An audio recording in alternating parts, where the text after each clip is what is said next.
En Stalingrado, tras la victoria rusa en la Segunda Guerra Mundial, una mujer atrapada en un edificio en llamas arrojó a su bebé a un transeúnte que pasaba por ahí, el soldado Iván Petrovich, que crió a la niña. Natasha se convirtió en una estudiante, atleta y bailarina excelente, y tiempo después se casó con el piloto de pruebas Alexei Shostakov, pero su felicidad se vio frustrada cuando la KGB fingió la muerte de Shostakov y lo entrenó para ser el Guardián Rojo, un supersoldado ruso. Luego, por medio del programa Habitación Roja, la KGB manipuló a Natasha para que se convirtiera en la espía Viuda Negra. A través de 2 misiones de espionaje en Industrias Stark, la Viuda Negra conoció a Hawkeye, que la invitó a unirse a S.H.I.E.L.D. y vivieron un breve romance, y tras toparse con el Guardián Rojo en una misión, apenas pudo descubrir la verdadera identidad de él, ya que lo mataron de un tiro en ese momento. Más tarde, Natasha se enamoró de Daredevil y fundó los Campeones, pero también lideró a los Vengadores durante uno de los periodos más difíciles, cuando varios de los miembros perdieron la vida. Natasha conoció a Daredevil cuando lo salva del villano volador Búho, y Daredevil le devuelve el favor librándola del ataque de Escorpión. El villano muere y Natasha es acusada de dicha muerte, pero Daredevil logra detenerla, aunque le promete que el fiscal Foggy Nelson no presentará cargos. Sin embargo, hay un juicio y Natasha es condenada por su pasado espía, pero al final, presionado por Matt Murdock, Nelson retira los cargos. Natasha y Matt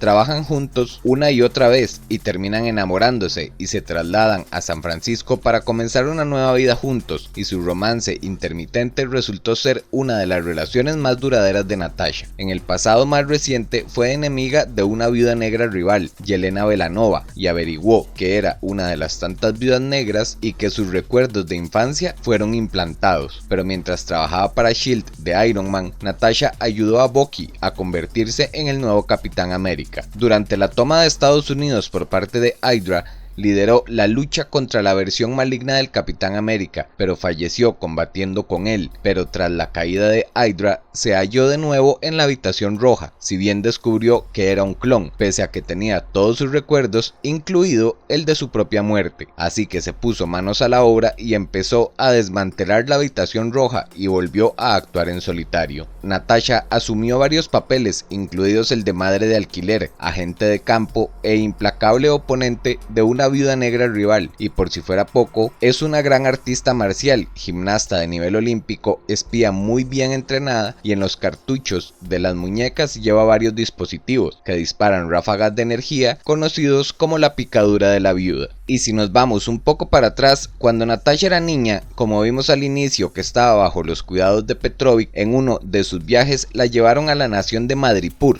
en el sureste asiático, y fue ahí donde Natasha se ganó la indeseada atención del Barón von Strucker, villano nazi que la secuestró y la presentó ante una organización de asesinos conocida como The Hand, pero Petrovich ya se había asegurado la ayuda de 2 héroes de visita en Madripoor. Esos héroes fueron el Capitán América bajo su identidad civil de Steve Rogers y Logan, que más tarde se convertiría en el Hombre X conocido como Wolverine. Así que ellos ayudaron a interrumpir el ritual destinado a convertir a Natasha en la siguiente maestra asesina de The Hand, y rescataron a la niña y acabaron con los planes de von Strucker. Natasha carece de superpoderes, pero su capacidad atlética y letal armamento hacen que todos teman de la mordedura de la Viuda Negra, y por supuesto que es de esos personajes sin poderes que está muy alto en el top de las heroínas increíbles del universo Marvel. Y como dato extra, ¿sabían que su nombre real es Natalia Alianovna Romanova? Creo que esta historia es increíble sin duda, igual que Natasha, pero les tengo noticias. Esta historia no queda aquí, se las voy a desarrollar un poco más, ya verán.